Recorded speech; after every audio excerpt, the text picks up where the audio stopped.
Hello and Fakhar रागले to all of you. मैं हूं फ़खर यूसुफजई और आप देख रहे हैं डिबेट विद फ़खर। आज की डिबेट में बात करेंगे अभी जो सिचुएशन क्रिएट हुई है ख़ास तौर पे मिडल ईस्ट में और ईरान, अमेरिका एंड इज़राइल, इस रीजन में क्या हो रहा है और क्या होने जा रहा है। मेरे ख्याल सारी कंट्रीज जो हैं इस पे नज़र रखे हुए हैं।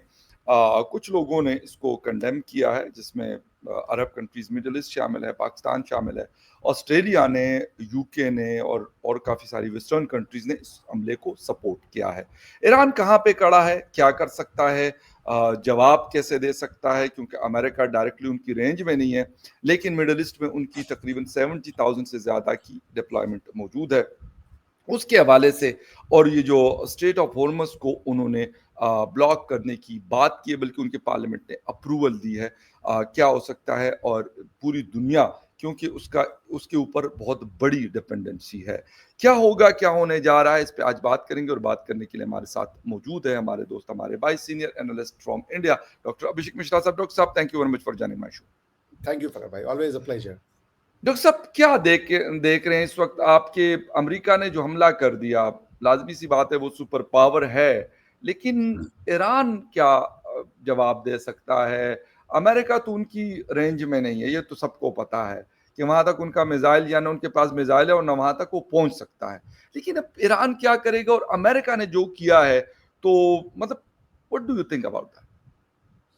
देखिए फकर भाई, इसको अगर हम ऑब्जेक्टिवली देखें तो ना, मुझे ये बहुत हद तक वही लगता है जो ऑपरेशन सिंदूर भारत ने किया था। सिमिलर स्टेटमेंट जो है उनके, आज मैंने पेंटागन का भी प्रेस जो रिपोर्ट जो प्रेशर हुआ पेंटागन में, पीट हेगेसेट ने किया, और उसके बाद जो उनके जनरल साहब के साथ उन्होंने बताया कि कैसे B-22 बॉम्बर्स ने 3 अलग-अलग जगहों पे ये अटैक किया, और उन्होंने यूज़ किया बंकर बॉम्ब, तो ताकि वो जो नीचे फैसिलिटी थी उसको वो बॉम्ब कर सके। फिर टोमाहाक जो उनकी प्रिसीजन मिसाइल है, वो भी उन्होंने 2 जगह फायर करी है। और उन्होंने साफ-साफ कहा कि ये वॉर नहीं है, या किसी भी तरीके का अटैक ईरान की सेना पे या ईरान के लोगों पे नहीं है। ये स्टेटमेंट है उनका। It is in verbatim what operation Sindoor के बाद भारत सरकार ने प्रेस रिलीज़ किया था कि हमने आतंकवादी ठिकानों पे हमले किए हैं, हमने पाकिस्तान की सेना पे या पाकिस्तान के सिविलियन जो इंस्टीट्यूशंस हैं या एस्टेब्लिशमेंट है, वहाँ अटैक नहीं किया है। So basically, India was saying that we are not at war with Pakistan, we are simply at war with the terrorists. Same thing, एकदम एकदम इन वर्बैटिम यही बात कह रहे हैं अमेरिकन डिस्पेंसेशन, कि हम ईरान के साथ वॉर नहीं लड़ रहे हैं, हमने ईरान की सेना पे अटैक नहीं किया है, हमने ईरान के लोगों पे अटैक नहीं किया है, हम ईरान के साथ पीस करना चाहते हैं, हम पीस की बात करना चाहते हैं। ये जो अटैक हुआ है, ये अटैक खाली उस पीस टॉक को रीसेट करना चाहता था, क्योंकि जो टर्म्स एंड कंडीशन थी वो ये थी कि आप न्यूक्लियर वेपन को गिव अप करोगे वंस एंड फॉर ऑल। वो नहीं कर रहे थे वो। So they have said it's not a war, although anyone would say कि भाई आपने हमारे न्यूक्लियर इंस्टॉलेशंस पे अटैक कर दिया तो ये वॉर ही है। लेकिन वो जो जो अमेरिकन एक्सप्लेनेशन है, जो एक ईरान की हिस्ट्री रही है नॉन स्टेट एक्टर्स को और टेररिस्ट को सपोर्ट करने के लिए, वो बार बार कासिम सुलेमानी साहब का नाम भी ले रहे हैं, जिसको उन्होंने ट्रम्प साहब के पिछले एडमिनिस्ट्रेशन में टेक आउट किया था। तो वो ये बार बार कह रहे हैं कि भाई कासिम सुलेमानी ने बहुत सारे अमेरिकन को मारा था, फिर भी हमने कुछ नहीं किया, हमने सिर्फ कासिम सुलेमानी को उड़ाया था, हमने ईरान से वॉर नहीं लड़ा। तो आई थिंक कि ईरान को बैठना चाहिए, एस्केलेट नहीं करना चाहिए। उन्होंने भी रिटेलिएशन में आज हाइफा पे और तेल अवीव पे जो अपनी बख्तिर करके कोई उनका जो मिसाइल है वो दागे हैं, तो आई गेस उन्होंने बात वो कर ली। देखिए, इस सब को अंत में अगर आप ये सोचें, क्योंकि उन्होंने तो देखिए रिजीम चेंज की भी बात नहीं कही, तो खामनेई साहब को सोचना चाहिए कि भाई इस मौके को कैसे हम उठाएं, फायदा उठा लें उसका। अगर क्रोध में काम किया जाएगा, because America is way powerful Fakhar भाई, ये आपको भी पता है और हमको भी पता है। उनसे पंगे लेने का कोई मतलब नहीं है, क्योंकि आपके साथ कोई नहीं खड़ा होगा, रशिया नहीं खड़ा होगा, चाइना नहीं खड़ा होगा। अरब कंट्रीज तो भूल जाइए, वो भले स्टेटमेंट आपके अमेरिका के अगेंस्ट में देते हैं, मन में अगर 22 अरब स्टेट्स हैं तो उसमें से 19 के, यहां तो मैं आपको बता रहा हूं, मन में लड्डू फूट रहे कि अच्छा हुआ इनसे जान छूटी। तो मैं ये ईरान की डिस्पेंसेशन से वो करूंगा। मैं अभी आपसे जब बातचीत हुई उसके पहले फकर भाई, मैं जेडी वान साहब को सुन रहा था, एनबीसी पे उनका जो इंटरव्यू था, उसमें भी वो यही कह रहे हैं कि we are not at war with Iran, जो हम पाकिस्तान को कह रहे थे। It is exactly operation Sindoor. हम बार बार कहते कि हमारी पाकिस्तान से लड़ाई नहीं हो रही, हम पाकिस्तान के आर्मी पे अटैक नहीं किए हैं, हम पाकिस्तान के सिविलियन इंस्टीट्यूशंस पे अटैक नहीं किया, हम सिर्फ टेररिस्ट को टेक आउट किए। वही बात वो भी कह रहे हैं। उसके बाद तो उन्होंने भी वही, पाकिस्तान क्या बैठ गया था उसके बाद नहीं ऑपरेशन देखिए, सिंदूर? उसके बाद जो जो पाकिस्तान का रिस्पांस हुआ वो इंडिया के अगेंस्ट में था ना। आप तो यूएस के, बिल्कुल हुआ था। और अब अगर अगर मैं ये कहूं कि आप कह रहे कि डायलॉग पे बैठना चाहिए, लेकिन अभी ये जब सारा कुछ नहीं हुआ था, ओमान में बातचीत हो रही थी, टर्की में कुछ इस तरह की बातें हो रही थी, डोनाल्ड ट्रंप ने खुद कहा, जेनेवा अमेरिकन में भी हो रहा प्रेसिडेंट ने। था, जी जेनेवा बिल्कुल। में भी हो रहा था। तो सर मुझे ये बताया कि ईरान ने तो ये नहीं किया था कि ईरान ने कोई मिसाइल फायर किए हो इसराइल के ऊपर, या उन्होंने जो मिडिल ईस्ट में उनकी रेंज में उनकी इंस्टॉलेशन है, इराक उनके साथ बॉर्डर शेयर करता है, कतर बिल्कुल उनके सामने है, यूएई में तकरीबन 13,500 फोर्स डिप्लॉयड है वहां पर, सॉरी तो टर्की में, कुवैत में, ठीक है, इस तरह की 8-10 हजार हर कंट्री में। तो सर उन्होंने तो नहीं किया ना। तो जब डायलॉग हो रहे थे तो उसके मतलब उससे पहले आप हमला कर रहे हैं, मुझे ये मतलब ये कुछ मुझे हजम नहीं हो रही ये बात। ठीक है, अगर वो कह रहे कि नहीं जी हम तो आपके ऊपर हमला करने वाले हैं, हम तो आप, ठीक है, वो मिसाइल बना रहे थे या एटम बम बना रहे थे या नहीं बना रहे थे, आपकी तुलसी गबार्ड कहती है कि नहीं है इस किस्म की कोई चीज, तो तुलसी गबार्ड को ईरान से तो है नहीं। डोनाल्ड ट्रंप एडमिनिस्ट्रेशन ने उनको अपॉइंट किया है, ना आपने किया है, ना हमने किया हुआ है, ना ईरान ने किया हुआ, ना किसी अरब मुल्क ने किया हुआ। तो फिर सर ये क्या है, ये मतलब इसको क्या लिया जाए? देखिए, आपका क्वेश्चन सही है, हालांकि तुलसी गबार्ड के खेत पे बाद में उनका ये स्टेटमेंट आया कि मुझे मिसकोट किया गया था। लेकिन देखिए, मैं आपसे फिर कह रहा हूँ कि फखर भाई, गेम सिंपल है।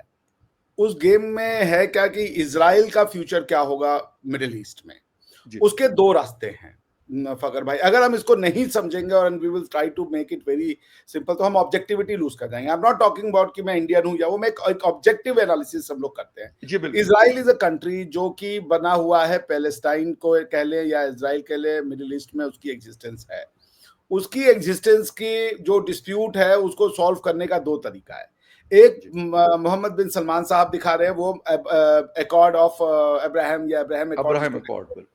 वो साइन करवा रहे हैं। वो कह रहे हैं भाई एक्सेप्ट करो, और इजराइल से भी कह रहे हैं 2 स्टेट सोल्यूशन कीजिए, और उसके बाद जो है हम यहाँ पे सब साथ में मिलकर रहेंगे, because after all now Israelis are not going to get away from this place.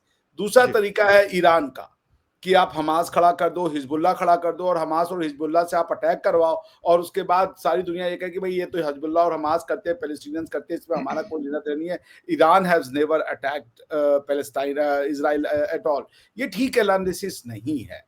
इस चीज से हम भी सफर करते हैं, इसलिए हम जानते हैं कि आप अगर इरेगुलर और नॉन स्टेट एक्टर्स को खड़ा कर दोगे, उनको वेपनाइज कर दोगे और उनको यूज करोगे, and then you will play this card कि भाई हमने तो अटैक किया नहीं आज तक, उनका हमारे ऊपर अटैक हो रहा है, ये ठीक नहीं लगता। तो हमास और हिजबुल्ला या इस तरीके के अलबदर या जो सॉरी जो और भी 3-4 उनके हुती टेररिस्ट हुसीस बिल्कुल। ऑर्गेनाइजेशन, वो सारे ईरान के बेसिस पे, ईरान उसको स्पॉन्सर करता है, ईरान उनको पैसे देता है, ईरान उनको जो है गन्स एंड वो देता है। ये बात सिर्फ अमेरिका नहीं कह रहा, ये मोहम्मद बिन सलमान साहब का इंटरव्यू है। उन्होंने कहा है कि भाई ये खमनई साहब जो है वो हिटलर है, क्योंकि वो एक्सपैंड करना चाहते हैं, वो अपनी टेरिटरी बढ़ाना चाहते हैं, ईरान से आगे आकर के वो अरब जो लैंड है वहां पे अपनी बालादस्ती दिखाना चाहते हैं। तो ईरान में है तो प्रॉब्लम ना, कि आप जो है क्यों जो मोहम्मद बिन सलमान साहब को लीडर मान लीजिए।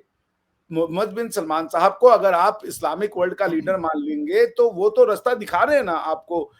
ईरान, अमेरिका, इजराइल और वो यूरोप रूट भी बना रहे थे। वो he had a really progressive idea. अब इसमें ये कह देना कि भाई ये जो अमेरिका कर रहा है, ये हमने आज तक किसी के ऊपर कोई अटैक नहीं किया, हम बहुत सिंपल लोग हैं, हमारे हाथ से आज तक कोई गलत काम नहीं हुआ, this will be too simplistic.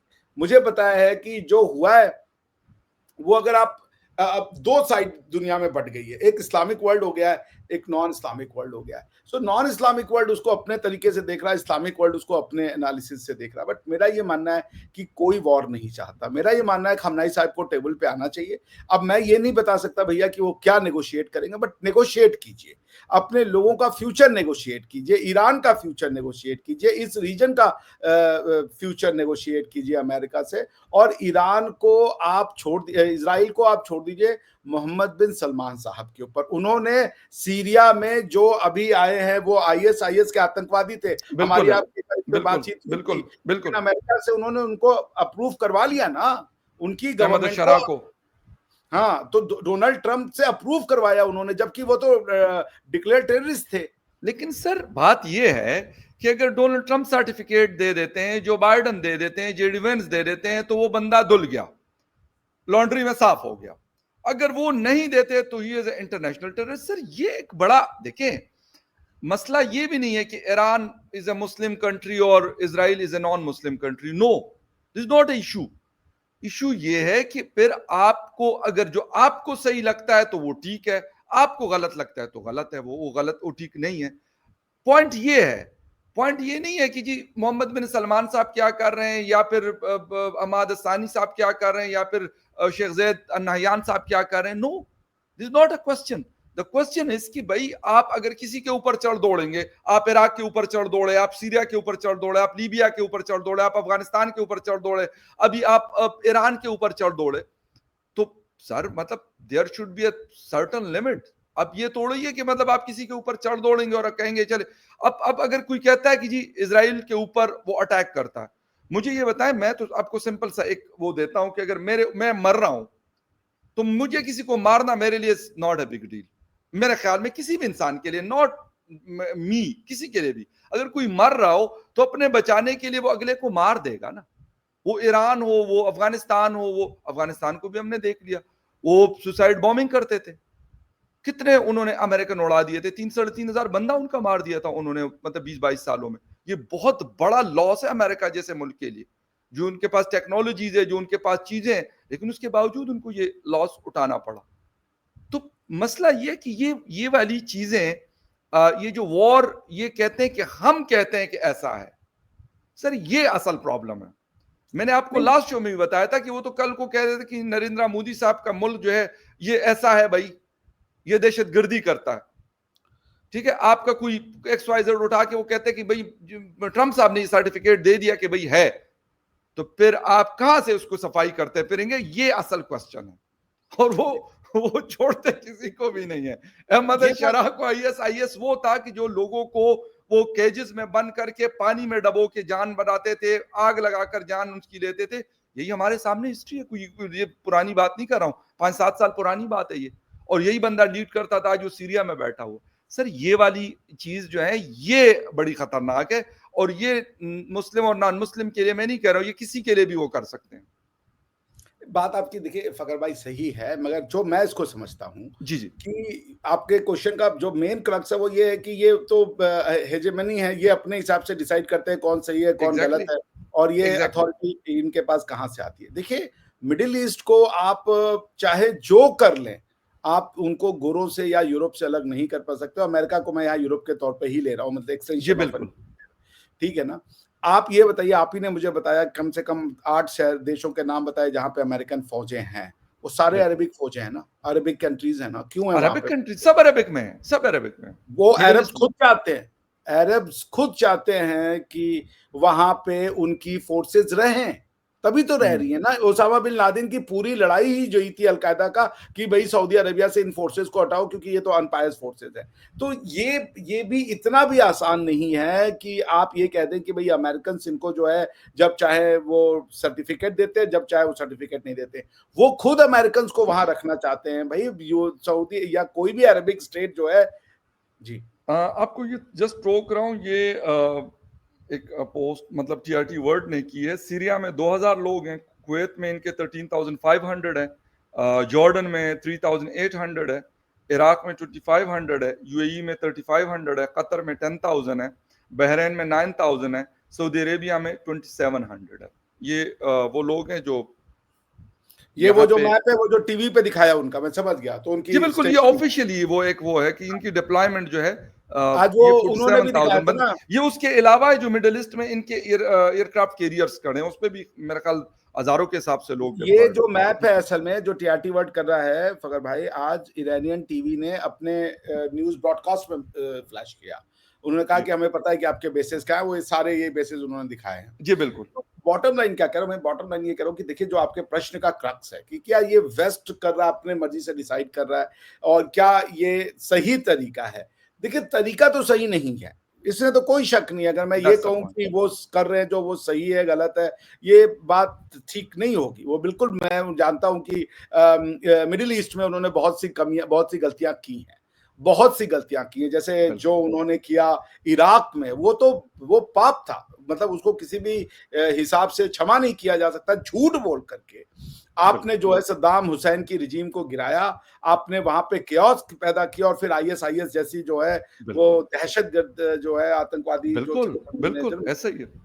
तो वो क्षमा नहीं किया जा सकता। वो ब्लड ऑन हैंड्स रहेगा अमेरिका पे और जॉर्ज बुश के ऊपर। मुझे लगता है कि ये जो ट्रम्प साहब को ये किसी ने बोला होगा कि अमेरिका की जो जब ट्रम्प साहब इलेक्शन के कैंडिडेट थे, उनके ऊपर 2 बार जो जानलेवा हमला हुआ था, उसमें ये पकड़ा गया था कोई आदमी जो कि ईरान के कहने पे उनको असैसिनेट करना चाहता था। ये मुझे लगता है कि ये एक एंगल हो सकता है जो ये बदला वो लेना चाहते हैं, क्योंकि उन्होंने 60 दिन का जो टाइम दिया था कि भाई इसके अंदर नेगोशिएट कर लो। और या तो ये भी एक तरीका, ये भी एक रीजन हो सकता है, क्योंकि बाकी हर फ्रंट पे वो फेल हो रहे थे। उन्होंने कहा था मैं आऊंगा तो रशिया और यूक्रेन का वॉर रुक जाएगा। उन्होंने कहा बिल्कुल था मैं आऊंगा तो मैं एग्जैक्टली यहाँ पर इंडिया में सर, हमारे और आपके जंग की हुई बार बार कह रहे हैं, मतलब इतना कहते हैं कि हम सुन सुन के तंग आ गए, और मेरा ख्याल आप आप तो लोग भी नोबेल तंग आ प्राइज गए दिलवा होंगे। रहे हैं। मतलब आप तो रोज नोबेल पीस कहते हैं, प्राइज रोज दिलवा रहे हैं। रोज में कुछ शायद 10 दफा, यानी अमेरिकन प्रेसिडेंट से अगर मैं ये बात सुनूं, यार ठीक है भाई, हमारे मसले होंगे आपस में, मैं ये नहीं कहता कि नहीं है, लेकिन ठीक है यार, हो जाते हैं 4 दिन के बाद, फिर ठीक है नॉर्मलाइज हो गई चीजें, जंग रुक गई। न इंडिया के फेवर में जंग है और न पाकिस्तान के फेवर में, दोनों को बहुत अच्छे से पता है। तो वो तो उस बात को ही नहीं छोड़ रहे, वो शायद नहीं, वो हमें और दोनों आपको चीजें छेड़ रहे हैं, मीडिएट, हमारे छेड़ने के वो लिए शायद वो ये बात कर रहे होते हैं नहीं बार नहीं, बार। वो युद्ध की बात नहीं करते। वो कहते हैं मीडिएट कराना चाहते हैं, हम कश्मीर को सॉल्व करवाना चाहते हैं, वो ये कह रहे हैं। देखिए जी मैं ये कह रहा हूँ, देखिए ईरान, ईरान के जो हमास और हिजबुल्लाह को, चूंकि मैं आतंकवाद का विरोध करता हूं, आपको लड़ना है आप डायरेक्ट लड़े। मैं बार बार कह रहा हूं, 2 तरीका है मिडिल ईस्ट में पीस लाने का। एक है मोहम्मद बिन सलमान साहब का जो अब्राहम अकॉर्ड है, जो कह रहे वो ईरान के, इजराइल के ऊपर प्रेशर डाल के पैलेस्टीनियंस को एक रिस्पेक्टफुल जगह दे दें। 2 स्टेट सोल्यूशन एक्सेप्ट करना पड़ेगा। ईरान अगर ये कहता है हम 2 स्टेट सोल्यूशन नहीं मानेंगे और उसकी जगह हम हमास, हिजबुल्लाह, हुती पैदा करेंगे, तो ठीक नहीं है। ईरान ऑल्सो हैज ब्लड और इंसान, हम ईरान को एकदम क्लीन चिट दे दें तो ये भी कतई गलत होगा, क्योंकि सही 7 अक्टूबर को जो ईरान पे हमला हुआ है, उनका जो मेन प्लानर था जिसने पैसे दिए थे, वो कल के बॉम्ब उसमें उनकी कुदस फोर्स के वो जो हेड थे, उनकी वो डेथ हो गई, उनकी असैसिनेट हो गए। तो मैं ये कह रहा हूँ कि ईरान इज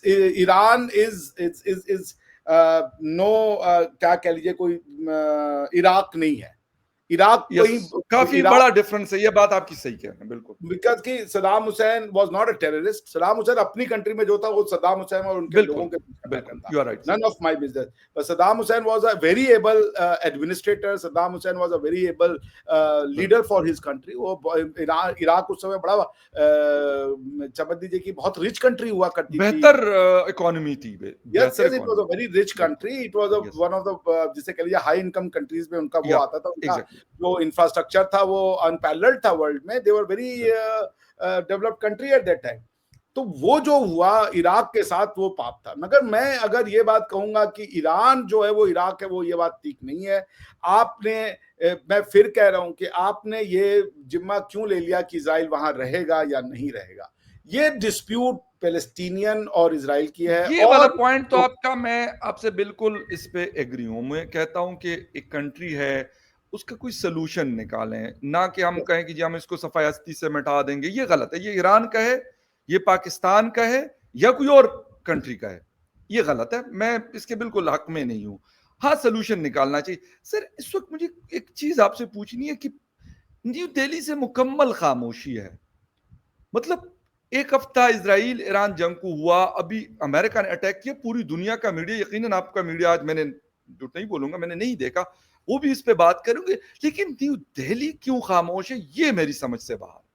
नहीं नहीं, आज प्रधानमंत्री जी की बातचीत हुई है राष्ट्रपति जी से ईरान के, और 35-40 मिनट बातचीत चली है, और उन्होंने बोला भी है कि हम चाहते हैं इसको डिस्कलेट किया जाए और इस पे जी, जो है युद्ध विराम की ओर जाया जाए, और कोई फायदा नहीं है किसी भी तरीके की और भी नुकसान हो, चाहे वो बिकॉज देखिए, मैं जानता हूँ ईरान के लोग बहुत प्यारे लोग हैं, I know it from the you are bottom of, right, मैंने बहुत से मेरे बिल्कुल दोस्त ठीक है। हैं, they are very nice people, they are very progressive people, they are sweetest people on the face of earth. तो कोई उनको ये ना समझ ले कि ईरानियन जो है वो कोई बड़े जंगली टाइप के लोग हैं, नहीं, ऐसा नहीं है, वो बहुत ही मतलब समझ लीजिए, आप उनसे एक बार ईरानी से बात करेंगे आपको बड़ा खुश लगेगा, वो लोग बड़े मस्त टाइप के आदमी यू आर हैं। राइट, यू आर तो राइट। मेरा तो यही रहेगा कि किसी भी एक ईरानियन की या किसी इजरायली की भी कोई लॉस ऑफ लाइफ नहीं होना चाहिए। बट न्यू दिल्ली का रोल क्या हो सकता है, ये देखिए, ये सिर्फ सेक्टेरियन या पॉलिटिकल डिस्प्यूट नहीं है, ये जी, डिस्प्यूट में बहुत रिलीजियस एंगल जुड़ा हुआ है, जिसमें हमारा कोई, आप कहीं नहीं सकते उसमें, you have no take to say भाई हमारी वो दिस इज समझ लीजिए, it will simply follow on the deaf ears. तो पॉइंट ये है कि जो ईरान है, उसको मुस्लिम उम्मा का लीडर बनने का ख्वाब छोड़ देना चाहिए। मेरी तो यही रिक्वेस्ट रहेगी कि आप मोहम्मद बिन सलमान साहब को फॉलो करें। The man is able, the man is futuristic, progressive, and the world trust him, most importantly world trust him. Sir last question, इस वक्त अगर ट्रेड बंद होता है स्टेट ऑफ मोहम्मद से, तो क्या देख रहे हैं, मतलब पाकिस्तान है इधर, इंडिया है, काफी एक आधी दुनिया इधर है, आधी दुनिया उधर है, और सारा ट्रेड जो है उसी से गुजर के जाता है। सर ऐसी सिचुएशन में क्या हो सकता है, मतलब ऑलरेडी हम यूक्रेन वॉर से काफी इफेक्ट हुए, यानी मैं कहता हूं कि हर चीज पाकिस्तान के अंदर, हम खास तौर पे ईडेबल ऑयल के हवाले से हम पूछते थे, तो उसकी प्राइसेस यकीन करें कि वो जैसे कहते हैं कि पर केजी 200-250 रुपए ए ग्रेड क्वालिटी का मिलता था, और वो 500, 600, 650 रुपए पे पर लीटर या पर केजी गया। तो ये तो अब फिर इस किस्म की चीजें हमें देखने को हो सकती है। 140 करोड़ आप हैं, 24 करोड़ हम हैं, फिर उस तरफ भी मैंने कहा ना यूरोप है, मिडिल ईस्ट है सर, तो क्या करेंगे सर ऐसी सिचुएशन में? नो नो, ये तो हालत खराब होगी। इंडिया ने आज ही जो है रशिया से बातचीत हुई है, और अपना जो ऑयल का इंटेक है वो बढ़ा दिया उन्होंने तुरंत, उन्होंने वो, चूंकि ये तो जो स्ट्रेट ऑफ होर्मुज की जो पे रोक लगाने बंदिश, की बातचीत हो रही है, इसका बहुत डिवास्टेटिंग इम्पैक्ट पड़ेगा, स्पेशली मिडिल क्लास के ऊपर, क्योंकि ऑयल एनर्जी सब उसी रूट से आता है, इट्स अ वेरी बिल्कुल इंपॉर्टेंट ट्रेड बिल्कुल। रूट। प्लस ये ईरान के लिए भी कैटेस्ट्रॉफिक होगा, बिकॉज ईरान अभी खुद ही ऑलरेडी इतने सैंक्शन से गुजर रहा है, वो इस तरीके का इकोनॉमिक जो ब्लो है वो अफोर्ड नहीं कर पाएंगे। It will be a very very, हम लोग तो बहुत ज्यादा सफर करेंगे ही करेंगे, बिकॉज मोस्टली जो उस रूट से आता है, जो हमारे लिए इंपॉर्टेंट है, वो एनर्जी है। तो जी ये जो बिल्कुल हमारी एनर्जी सिक्योरिटी को जो खतरा पहुंचेगा, उसको देखते हुए आज ही मैंने पढ़ा कि तुरंत रशिया से बातचीत हुई है, जो जितना बिल्कुल। हम ले रहे थे 2 महीने में, वो हम 1 महीने में लेंगे, हमने डबल कर दिया अपनी, और रशिया ने जी भी हमें और डिस्काउंट ऑफर किया। आज मैं इसको पढ़ रहा था। बट मैं फिर कहूंगा कि मुझे लगता है कि Iranians are not that fool.